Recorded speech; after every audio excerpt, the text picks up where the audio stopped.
আসসালামু আলাইকুম। আশা করি আপনারা সবাই ভালো আছেন। যেহেতু খামারে একটা বাছুর নিয়ে আসছি, এখন বাছুরটা আসলে কিরকম হয় হোক সেটা বড় কথা না। এখন যেটা বিষয় সেটা হচ্ছে এটাকে রোগমুক্ত রাখতে হবে এবং এটাকে ভালো রাখার জন্য যথেষ্ট চেষ্টা করতে হবে।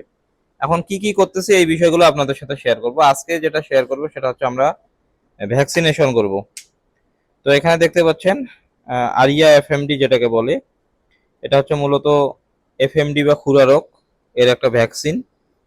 আর এটা আগে করে নিব, এরপরে যদি সময় থাকে বা 15 দিন পর বা 10 দিন পরে আমরা তখন লাম্পির ভ্যাকসিনটা করে নিব। তো এখন আমরা ভ্যাকসিনটা দিব, এটা আমি আপনাদেরকে দেখাবো। ভাগিনা শুরু করে দাও। তো এই যে গাভী এবং বাছুর, গতকালকে বেশ কয়েকজন আপনারা এটা 55,000, 50,000, 60,000 টাকা দাম দিতে চেয়েছেন। অনেকে ইমো হোয়াটসঅ্যাপে নক করছেন যে এটা 60,000 টাকা দিয়ে কিনতে রাজি আছেন আপনারা। তো ভাগনা যখন আসছিল, আসার পরে কিন্তু ও দামটা আইডিয়া করলো, বলতেছে মামা এটা কত হইতে পারে। তো আমি বললাম তুমি আইডিয়া করো কত হবে। বলতেছে 45,000 টাকা। তো আমি কত বলছি আপনাদেরকে, 40 থেকে 42 হবে এইটাই তো। আর 45,000 টাকার বেশি কিন্তু ভাগনা দাম দেয়নি। তার মানে একটা কথা আপনারা চিন্তা করুন, আমরা কতটা আবেগপ্রবণ। আমরা গরু দেখে আবেগে পড়ে গিয়ে কিন্তু উচ্চ দাম দিয়ে দেই, কিন্তু লিগালি কিন্তু গরুটার দাম ওইরকমই হবে।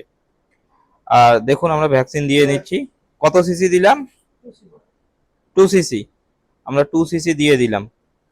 তার মানে এটা এখন অ্যান্টিবডি তৈরি হবে এবং খুরা রোগ থেকে কিন্তু যথেষ্ট সেফ। আর ইনশাল্লাহ কোনো সমস্যা হবে না। তো যেটা বলতে চাইছিলাম সেটা হচ্ছে যে আমরা কি গরু যদি দেখি বা আমরা ইউটিউবে যারা ভিডিও করি যদি একটু ভুলভাল বুঝাই বা আপনাদেরকে যদি একটু শুধু মন জয় করার জন্য দুই একটা চাপা দেই, আপনারা কিন্তু কি করেন, 50-এর গরু 1 লক্ষ টাকা দিয়ে কিনেন। কিন্তু এটা কিন্তু ঠিক না। বা এটা আপনারা যারা আবেগ দেখান এটাও ঠিক না, বা যারা আমরা ওইরকম ভিডিও করি আমাদেরও এটা করা ঠিক না। আমি আপনাদেরকে অকপটেই স্বীকার করছি যে এটা ওই 40-42 হাজার টাকারই গরু, এর বেশি কিন্তু না। কিন্তু আপনারা আমাকে জোর করে বলতেছেন যে না এই গরু আরো বেশি দাম হবে। যদি আপনাদের ভাই 60,000 টাকা নেওয়ার ইচ্ছা থাকে বা 55,000 টাকাও যদি কেউ নিতে চান, আসিয়েন, আমি গরু আপনাদেরকে গাড়িতে উঠাই দিব। তো যেটা বিষয় সেটা হচ্ছে যে বাছুরের প্রথম পরিচর্যা হিসাবে যেটা করলাম যে খুরা রোগের ভ্যাকসিনটা করে নিলাম।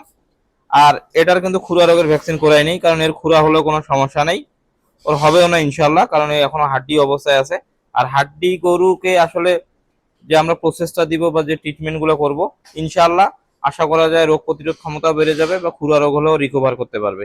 আর বাছুরটার ক্ষেত্রে বিষয়টা একটু আলাদা, এই জন্য কিন্তু আমরা খুরা রোগের ভ্যাকসিনটা করে নিলাম। তো আজকের ভিডিওটা এই পর্যন্তই।